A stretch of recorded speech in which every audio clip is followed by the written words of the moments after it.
Hello everybody and welcome! In this video I will show you how to fix when only one earbud isn't working on your headphones Redmi Buds 6S. Firstly, you should put your headphones to the charging case, close the case and open it again.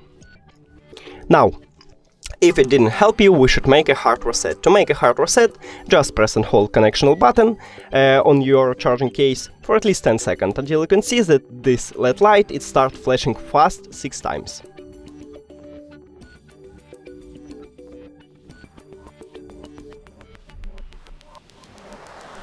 Now we have it. So close the charging case, click the information icon or settings icon if you have Android. Now forget this device, forget device. Also, if you have Android, click pair new device and after that open the charging case and press and hold connectional button for at least 3 seconds. Then click on your device and the device list.